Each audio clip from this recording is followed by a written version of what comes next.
Are you dealing with hair loss and you feel that your hair loss is genetic and there's nothing you can do about it? Let me start by explaining that there's a difference between genetics and epigenetics. Epigenetics is a scientific field that studies how our environment, our lifestyle, our habits impact our genetic makeup.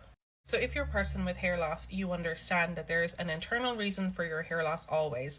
Unfortunately, in today's society, genetics and it's genetic are default responses and default terms that don't give you any answers. And it happens a lot of the time that even people that don't have the genetic element of hair loss within their family will get that response and will be told, well, it's genetic, there's nothing you can do about it. That is false. Even in true genetic hair loss cases, there's a lot that you can do to help your hair. Most of us are struggling with things like blood sugar dysregulation, nervous system dysregulation, autoimmune elements that really impact our body and our well-being, thus impacting our hair. So for most of us, genetics is not the problem.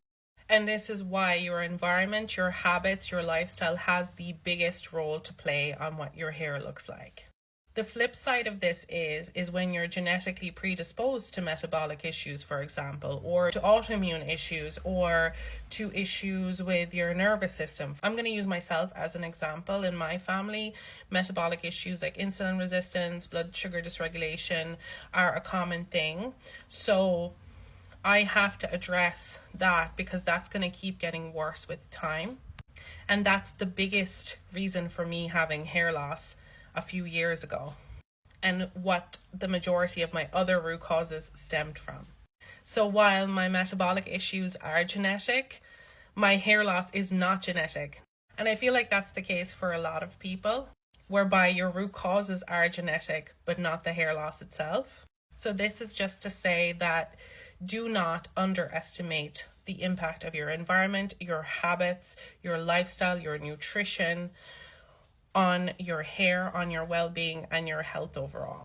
Yes, bioindividuality definitely comes into it, and a lot of us are able to compensate with good genetics for so long.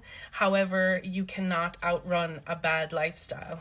It will catch up with you eventually. So if you feel that your hair loss is genetic, or if you have genetic predisposition to underlying root causes for hair loss, do not fret. That's not a dead end. There's so much you can do for your hair. And start with watching this playlist. And I have loads of other videos that talk about how to address hair loss internally. Follow for more because I don't gatekeep.